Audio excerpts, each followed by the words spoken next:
తెలుగు సాహితీ వినీలాకాశంలో ఓ తారాజువ్వ శ్రీ కొడవటికంటి కుటుంబరావు. 1909 సంవత్సరంలో వీరి జననం. గుంటూరు జిల్లా తెనాలి పట్టణం వీరి జన్మస్థలం. వీరి విద్యాభ్యాసం విజయనగరం, వారణాసి నగరాల్లో కొనసాగింది. చదువు, తార, తిమింగలం వేట, మారిన జీవితం ఇలా ఎన్నో నవళ్లు, కథలు, వ్యాసాలు రచించిన కుటుంబరావు గారు తెలుగు పాఠకుల హృదయాల్లో చెరగని ముద్ర వేశారు. వీరి నవల తార ఆంధ్రప్రదేశ్ సాహిత్య అకాడమీ అవార్డు పొందింది. ప్రజా సాహిత్యంలో వీరి కృషి ప్రశంసనీయమైనది. దాదాపుగా 3 దశాబ్దాల కాలం ప్రముఖ బాలల పత్రిక చందమామకు వీరు సంపాదకులుగా పనిచేశారు. అలుపెరుగని ఈ సాహితీ కృషి వలిని కలం నుంచి జాలువారిన కథల్లో ఓ ఆణిముత్యం, అమోఘ వచనం. సరస్వతి కృపా కటాక్షాన్ని పొందిన ఓ సగటు మనిషి తన దురాశ, మానసిక దౌర్బల్యం కారణంగా ఉన్నత స్థితి నుంచి పతనావస్థకు ఎలా చేరుకున్నది ఈ కథలో వివరించారు శ్రీ కొడవటికంటి. చూడండి, ఈ కథాంశం ఇతివృత్తంగా రూపొందించిన టెలిఫిలిం అమోఘ మంత్ర.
నా అంతరంగము ఆనంద పారవశ్యంలో విశ్వసంచారము చేస్తున్న శుభ సమయంలో హఠాత్తుగా ఈ అంతరాయమేమిటి దేవి? ఎవరో మీ దర్శన భాగ్యమునకై తరలి వస్తున్న అలికిడి స్వామి.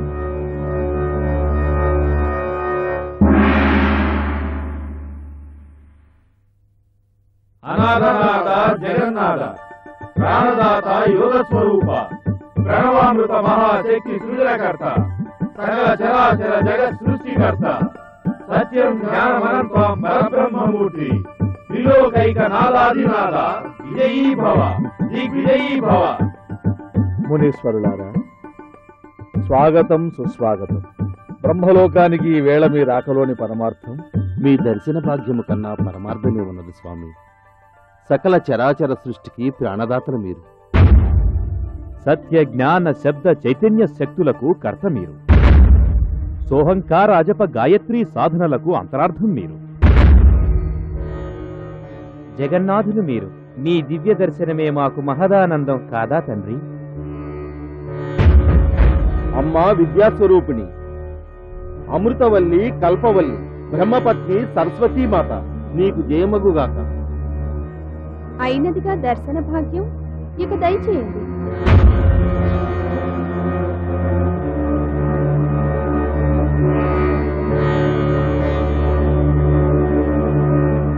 దేవాదిదేవ, వేదాల సారాన్ని, ఉపనిషత్తుల సారాంశాన్ని గ్రహించే సాధనా మార్గాలను అనుసరిస్తున్న వారలం.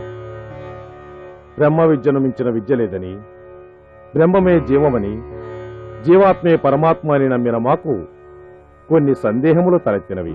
యోగులకు సందేహమా? ఏమది? సాధకులకు సర్వకాల సర్వావస్థలలోనూ శతకోటి చిత్ర విచిత్రమైన సందేహాలు తలెత్తడం సర్వసహజమేనని తమరు గతంలో సెలవిచ్చినారు కదా.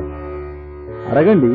బ్రహ్మరంధ్రము ద్వారా కాంతిపుంజాన్ని, ఇళా పింగళా నాడుల ద్వారా శ్వాసతేజాన్ని స్వీకరించి మూలాధారం వరకు నడిపించగలగడం సులభ సాధ్యమే అయినా సుషుమ్నా మార్గం ఇప్పటికీ అయోమయంగానే ఉంది స్వామి. ఇప్పటికి మాత్రమేనా? ఎప్పటికీ సాధ్యం కాదా అని సందేహం తలెత్తుతున్నది. సర్వ విద్యా సాధనలలో శ్రేష్టమైనది ఏది? బ్రహ్మ విద్య. శ్రేష్టమైనది ఏదైనా నిగూఢమైనది. క్షీరసాగర మథనము జరగనిదే అమృతము కైవసము కానట్లు మాయను ఛేదించనిదే మార్గము కనిపించదు. బ్రహ్మవిద్ బ్రహ్మైవ భవతి అన్నది సత్యం. మాయాతీతుడే స్వయం ప్రకాశ స్వరూపమై బ్రహ్మను గ్రహించి బ్రహ్మగా రూపాంతరం చెందుతాడు. త్రిలోకైక నాదాధినాద విజయీ భవ, దిగ్విజయీ భవ.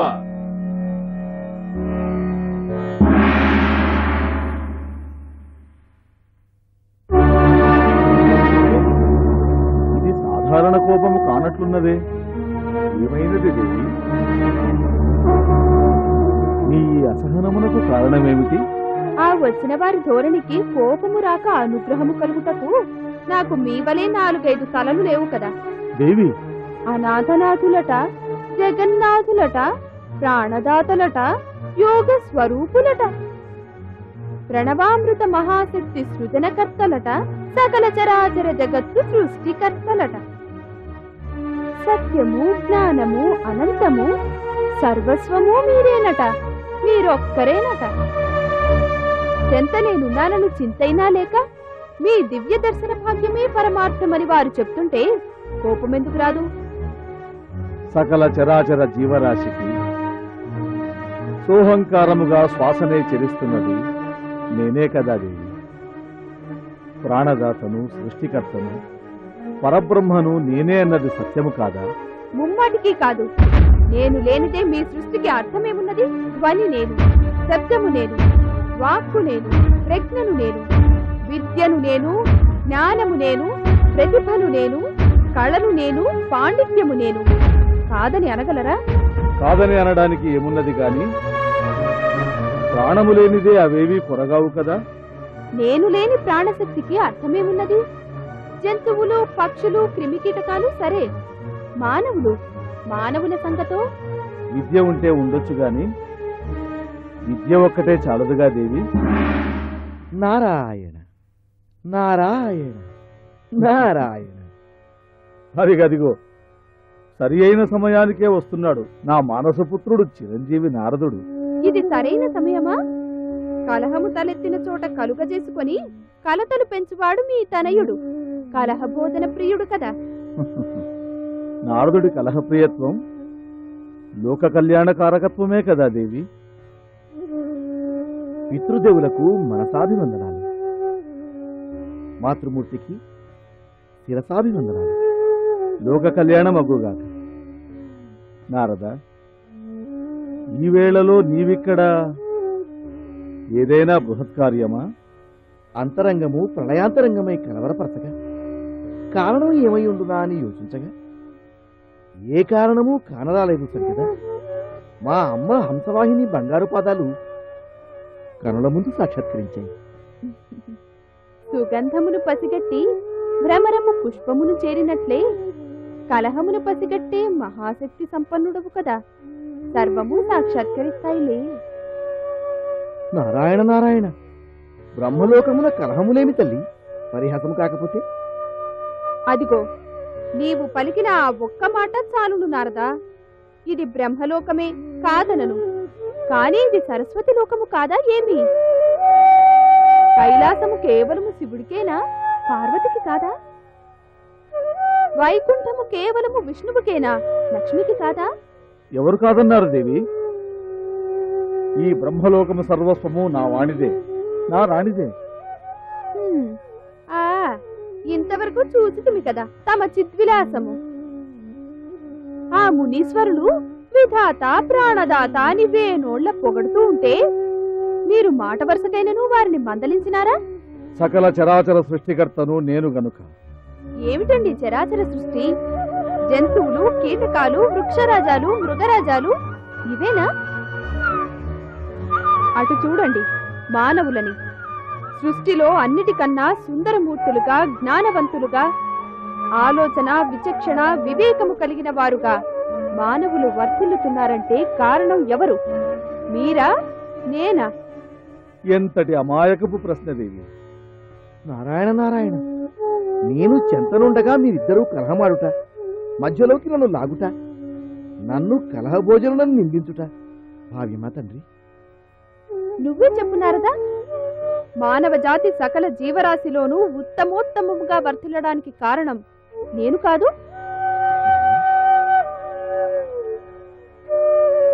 తండ్రి, ఒక విధముగా యోచిస్తే అమ్మే సత్యమనిపించడం లేదు. విచక్షణ, వివేకము, విద్వత్తు సరస్వతీ శక్తులు కదా. సరస్వతీ శక్తుల అటు చూడు దేవి, జాగ్రత్తగా గమనించు. పండిత విశ్వేశ్వర శాస్త్రి గారి వద్ద బాల్యము నుంచి సకల వేదాలు, ఉపనిషత్తులు, పురాణాలు ఔపోసన పట్టిన ఘనాపాటి పండిత శివశంకర శాస్త్రి. అందరూ వారిని శివయ్య శివయ్య అంటారు. ఒక్కసారి ఆయన గతేమిటో వీక్షించు.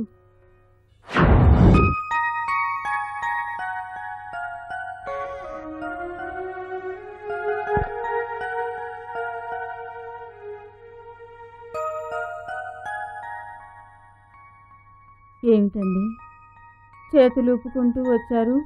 వచ్చేటప్పుడు బజార్ నుంచి సరుకులు కొని తెస్తానన్నారుగా. ఏం పెట్టి తేను? మీ బోటి పండితులు ఎందుకండి మాకు తిథివార నక్షత్రాలు చెప్పే బ్రాహ్మడు చాలు అని సున్నితంగా తిరస్కరించారు. నా బాల్యం నుంచి వేదాలు, ఉపనిషత్తులు, పురాణాలు, వ్యాకరణం నాకు నూరిపోసి పూట గడిచే స్థితి లేకుండా చేశాడు నా తండ్రి. పండిత పుత్ర పరమసుంట అన్నారు. ఆ విధంగా కూడా నాకు న్యాయం జరగలేదే. పండిత విశ్వేశ్వర శాస్త్రి గారు తన పాండిత్యాన్నంతా నాకు నూరిపోశాడు. కానీ పూట గడిచే దారి ఏది? అయ్యో, కనీసం చెట్టి కొట్లో సరుకులు అరువైనా తెచ్చి ఉంటే బాగుండేదండి. ఇంట్లో జావ కాచుకోవడానికి నూకలైనా లేవు. అంతటి ఆలోచన రాలేదంటావు నాకు. కడుపులో ఆకలి శెట్టిని గుర్తు చేసిందే నాకు. సిగ్గు విడిచి అక్కడికే వెళ్ళొచ్చాను. ఏమన్నాడండి? నిర్మోహమాటంగా కాదు పో, వీల్లేదు పో అని కసిరి కొట్టాడు. నాకు సిగ్గు లజ్జ లేకుండా పోయాయేమో ఇందు. వాడంతా కసురుకున్నా వాడి చేతులు పట్టుకుని బతిమలాడాను. ఈ ఒక్కసారికి అరువియ్యవయ్యా అని ప్రాధేయపడ్డాను. నా బాధ భరించలేక శెట్టి పెళ్ళా వచ్చి, ఏమయ్యా చెబుతుంటే నువ్వు మనిషివి కాదు అని నా మొహం మీదే తలుపు వేసింది. వేదాలు అధ్యయనం చేసిన నోటితో భవతి భిక్షాందేహి అని యాచించే స్థితికి దిగజారుతున్న ఆ పండితుడిని చూడు సరస్వతి. అతనికి చేతగాని విద్య ఏముంది విద్యాస్వరూపిణి? నారాయణ నారాయణ, చూస్తుంటే గుండె తరుక్కుపోతుంది. ఏమిటి విధాత ఈ వైపరీత్యం? ఇది విధాత వైపరీత్యం కాదు నాయన, విధాత్రి వాగ్దేవి నిస్సహాయత. స్వామి, విజయోస్తు విజయోస్తు అని మునీశ్వరులు నాకు నీరాజనాలు అర్పిస్తుంటే కినుక వహించినావే, చెప్పు, పాండిత్యానికి ఔన్నత్యం ఏమిటి? విద్య ఒక్కటే చాలదు, ఉపాసనా బలము తోడు కావాలి. వాగ్దేవిని ఉపాసించగానే శబ్దము వాక్యమై, వాక్యము వచనమై, వచనము ప్రవచనమై, అమోఘ వచనమై వర్ధిల్లుతుంది. ఉపాసకుని స్థితిగతులు మారిపోతాయి. నేను అతని వెన్నంటే ఉంటాను. అతని వాక్స్థానంలో నిరంతరం నర్తిస్తూ ఉంటాను.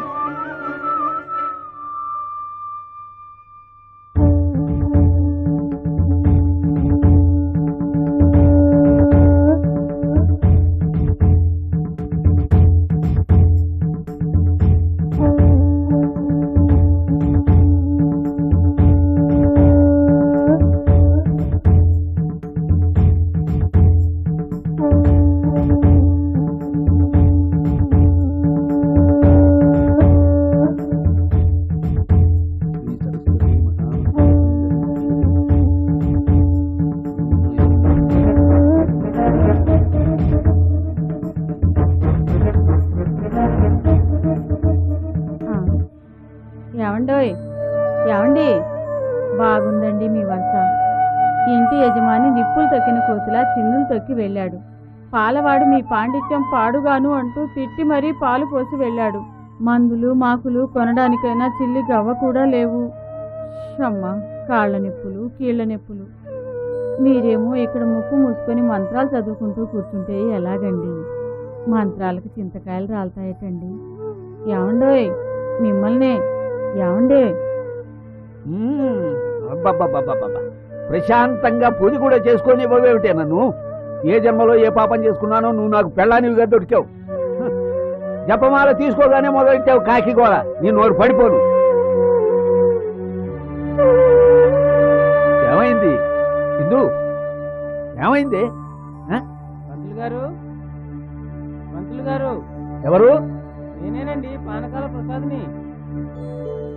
ఒక్క నిమిషం. ఏమిటయ్యా, అవతల మా ఆవిడ నోరు పడిపోయి నేను ఘోరిస్తుంటే మధ్యలో నీకు అలేమిటి? నమస్కారం పంతులు గారు. నేను ఇంటి నుండి బయలుదేరి 1/2 గంట దాటింది. శుభగడియ వచ్చేసిందా? ఇంకా రాహుకాలమేనా? రాహుకాలం కాదు, నీకు పోయే కాలం వచ్చింది. వీడెవడు? అమ్మా తల్లి మాదాగవనం, అమ్మా అమ్మా అమ్మా తల్లి మాదాగవనం తల్లి. రేయ్, కళ్ళెదురుగుండా చెట్టంత మగాడినే కనిపిస్తుంటే అమ్మా తల్లి అంటావు. కళ్ళు కనిపించటం లేదు, గుడ్డి వెధవా. అయ్యా బాబు, బాబు గారు నాకు నిజంగానే కళ్ళు కనిపించట్లేదు బాబు. అయ్యా కళ్ళు పడిపోతున్నాయి బాబు. బాబు కాపాడండి బాబు. అయ్యా నన్ను కాపాడండి బాబు. నా కళ్ళు తెప్పించడు బాబు. అయ్యా ఏమిటి విచిత్రం? నీ నోరు పడిపోను అనగానే ఇందుమతి నోరు పడిపోయింది. రాహుకాలం కాదు, నీకు పోయే కాలం అనగానే వాడు పోయాడు. గుడ్డి విధవా అని తిడితే వీడు నిజంగా గుడ్డివాడైపోయాడు. నాకేమన్నా అద్భుత శక్తులు వచ్చాయా ఏమో? నా కళ్ళు తెప్పించడు బాబు. అయ్యా ఇప్పుడు పరీక్షిద్దాం. నా కళ్ళు పడిపోతున్నాయి బాబు. నీకు కళ్ళు కనిపించకపోవడం ఏమిట్రా? చక్కగా కనిపిస్తాయి. కళ్ళు తెరు, తెరు. కళ్ళు కనిపిస్తున్నాయి బాబు. బాబు నా కళ్ళు కనిపిస్తున్నాయి. మీరు దేవుడు బాబు. చాలు చాలు, నువ్వు వెళ్ళు వెళ్ళు.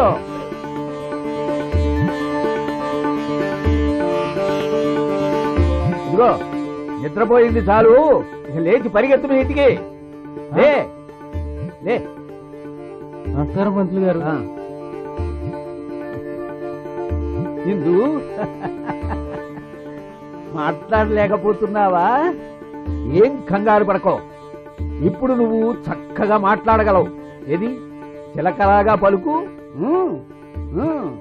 ఏమండి? ఏమండి? నా మాట వచ్చేసిందండి. అమ్మో నాకు నోరు వచ్చేసిందండి. ఇదంతా వాగ్దేవి కరుణ. ఇక చూసుకో మన ప్రభ.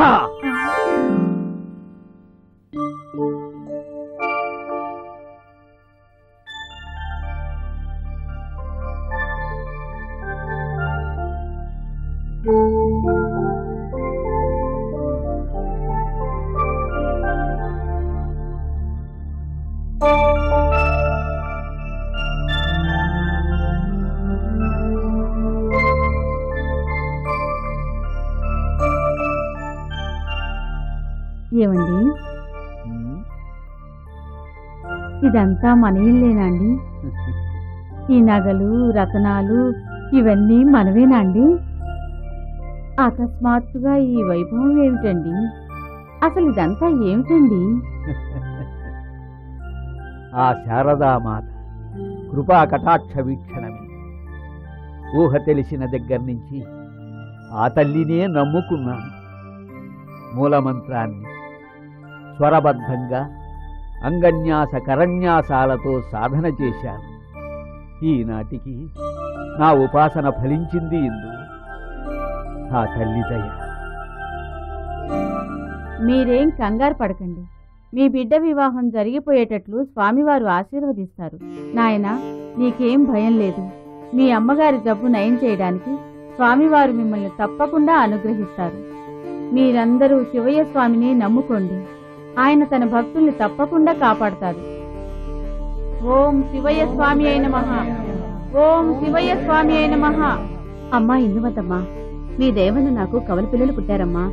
పెళ్లైన 5 ఏళ్ల వరకు పిల్లలు లేని నాకు స్వామి పుణ్యమాన్ని కవలలు కలిగారమ్మా. మంచిది. మా పూజా మందిరంలో అన్ని శివయ్య స్వామి పటాలే. అలాగా? అమ్మా, మా అత్త నన్ను చిత్రహింసలు పెడుతుందమ్మా. దాని కాళ్ళు చేతులు పడిపోయేలా చెయ్యమ్మా. ఉమ్. శివయ్య స్వామి మంచి కదమ్మా, మా పాలిట దేవుడు. శివయ్య స్వామికి జై, శివయ్య స్వామికి జై, శివయ్య స్వామికి జై.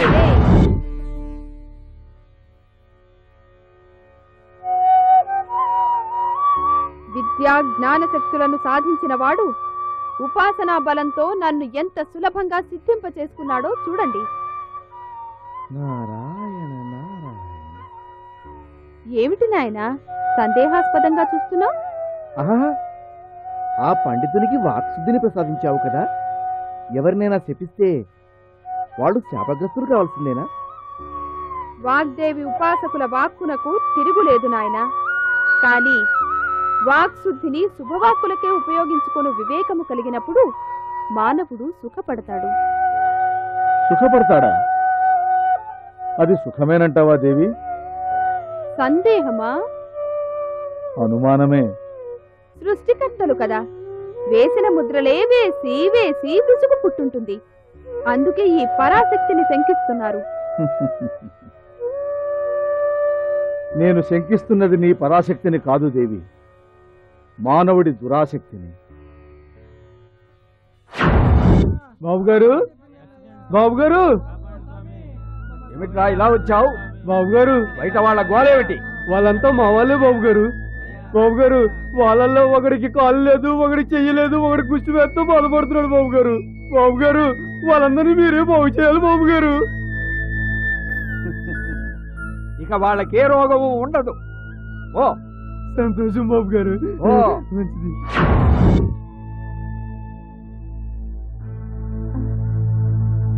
ఇప్పటికైనా అంగీకరిస్తారా? ఈ సకల చరాచర సృష్టిని శాసిస్తున్నది శబ్దమని, వాక్కని, వాగ్దేవి శక్తని. వాణి, సృష్టించడం గొప్ప కాదు, సృష్టి స్థితిలో సమన్వయం ఏర్పరచడం ముఖ్యం. వాక్కుని ప్రసాదించడం ద్వారా మానవుడికి అసామాన్య ప్రతిభనిచ్చావు సరే, కాని ఆ శివయ్యకు నీవు ధారపోసినది అపారమనంత మమేయ మమోఘ వచన శక్తి, వాక్శక్తి.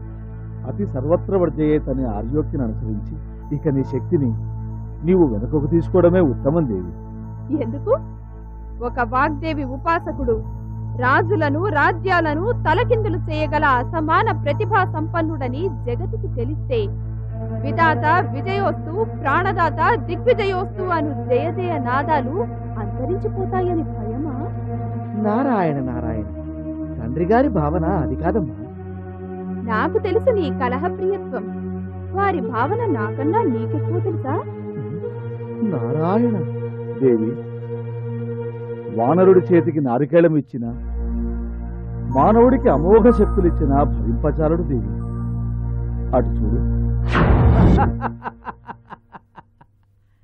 నా వాక్కు శిలాశాసనమైపోతోంది. నా సంకల్పం దైవ సంకల్పం అయిపోతోంది. ఇది కలియుగం కాదు, శివస్వామి యుగం. శివస్వామి ఏమిటి శివస్వామి? ప్రజలు తమర్ని శివుని కన్నా, విష్ణువు కన్నా, బ్రహ్మ కన్నా మహోన్నతునిగా ఆరాధిస్తున్నారు. అమోఘ వచనానంద స్వామిగా మీ పేరు ప్రపంచం అంతటా వ్యాపించే రోజు ఇంకెంతో దూరంలో లేదు స్వామి. నిజం, ఉమ్, నిజం. ఉమ్, అమోఘ వచనానంద స్వామి. ఆహా, అద్భుతంగా ఉంది. ఉమ్. ఇప్పటికే నా పేరున దేవాలయాలు నిర్మించి పూజలు ప్రారంభమైనాయి. నా విగ్రహానికి అభిషేకాలు చేస్తున్నారు. నేనే గాలి, నీరు, నిప్పు, నేల, దైవం, పరదైవం అయిపోయాను. సర్వం అమోఘ వచనానంద స్వామి. అవును అవును స్వామి, ఇప్పటికే అమోఘ వచనానందాయన మహా అన్న నామస్మరణం దశ దిశలా వ్యాపిస్తోంది స్వామి. ఆ.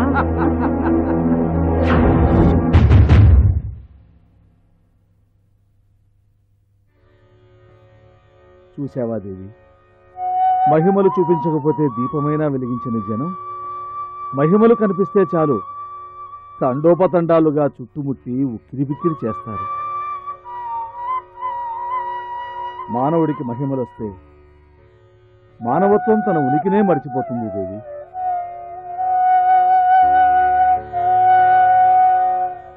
వాక్శక్తి ప్రసాదిస్తే అది వాక్శాపం అవుతుంది.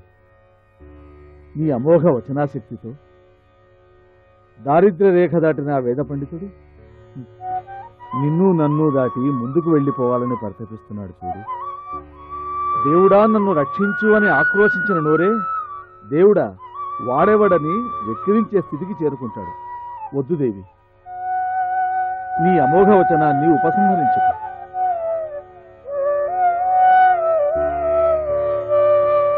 అవునమ్మా, శ్వాస తండ్రి గారిదైతే విన్యాసం నీది. ఇచ్ఛాశక్తి, జ్ఞానశక్తి, క్రియాశక్తి స్వరూపిణివి. బ్రహ్మం అంటే బ్రాహ్మ్యశక్తి. వాగ్దేవికి బ్రహ్మకి వ్యత్యాసాన్ని చూసే కళ్ళకి నీవు అర్థం కావమ్మా. యాదేవి సర్వభూతేషు విశ్వచేతనాశక్తి రూపేణ సంస్థిత. నమస్తస్తే నమస్తస్తే నమస్తస్తే నమో నమః అని వాగ్దేవి కృపకై శిరస్సు వంచిన వారికి నీవు కొంగు బంగారమై వరములిచ్చే తల్లివి, అమృతవల్లివి, కల్పవల్లివి.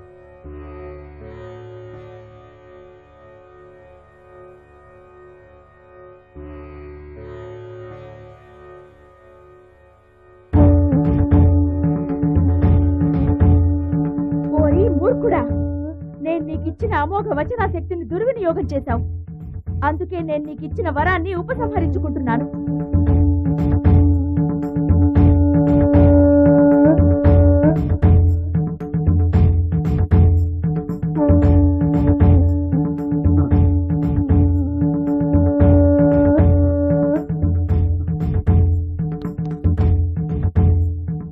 అమ్మా శారదామాత, జ్ఞాన సంపదకి మించిన మహాసంపద మరొకటి లేదని ఇప్పుడు నేను అర్థం చేసుకున్నానమ్మా. తల్లి, నిన్ను వేడుకుంటున్నాను, నీ దయ వల్ల నేను పొందిన జ్ఞానాన్ని, నిరంతరం నిన్ను జపించే అవకాశాన్ని మళ్ళీ నాకు ప్రసాదించు తల్లి. అన్యథా శరణం నాస్తిత్వమేవ శరణం మమ. తస్మాత్ కారుణ్య భావేన రక్ష రక్షో సరస్వతి, రక్ష రక్షో జ్ఞానేశ్వరి, రక్ష రక్ష. శృతి మించినదేదైనా అపశృతి అవుతుంది. శబ్దము, వాక్యము, చలనము, కాంతిపుంజము, ప్రాణము. మాయామయం ఇదం జగత్ అనే అమోఘ వచనం ఒక మహా ప్రవచనంలా ప్రతిధ్వనిస్తూనే ఉంటుంది. అంతర్ముఖ సమారాధ్యమై వర్ధిల్లుతున్న శబ్ద బ్రహ్మము, శ్వాస బ్రహ్మము, జీవ బ్రహ్మము, అహం బ్రహ్మస్మి అని విశదీకరిస్తున్నాయి. ఈ సత్యం శాశ్వతమై వర్ధిల్లుగాక. సర్వం పరబ్రహ్మర్పణమస్తు.